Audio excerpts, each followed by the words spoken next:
Сәлем достар, қалдарыңыз қалай? Сіздермен Кореядағы қазақ отбасы, және де мен қазір осы Кореядағы өте танымал сладкая картошканы пісіріп жеп көремін. Алдында қуырып жеген нұсқасы ұнамады. Сол кезде көбіңіз маған духовкаға фри сияқты дайындасаң күшті шығады деп айттыңыздар.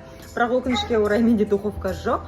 Сондықтан да қайнатып жеп көреміз. Қайнатсаң да дәмді болады деп бір-екі адам маған айтты. Кеттік онда. Сонымен достар, міне пісті. Иісі кәдімгі картошкаға ұқсап тұр. Негізі мен дәл осылай жеп отырған көріністі 1988 жыл деп аталатын дорамадан көргенмін. Толтырып осылай пісіріп қояды да, соны ашып жеп отырады әйелдер. Бүйтіп әңгіме айтып отырады да, осын жеп отыратын. Енді мен қасықпен кішкене дәмін көрейін.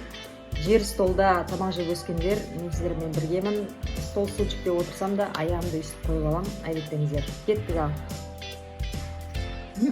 Негізі Кореяда бұл картошканы десерт ретінде жейді. Дәмді екен. Балдарға бергенге жақсы екен негізі. Кеше ғана Сабиркин деген блогерді көрген едім, осыны фольгаға орап духовкаға пісірген. Ол айтты, дәмі тыкваға келеді деп айтты. Қатты бір асқабаққа ұқсатып тұрған жоқ, больше картошкаға келіп тұр.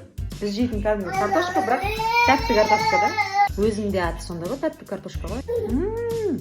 Қараңыз, ішін ойып бетіп алып атсам, іші одан да тәтті екен ғой. Алып жеп тұратын болдық енді.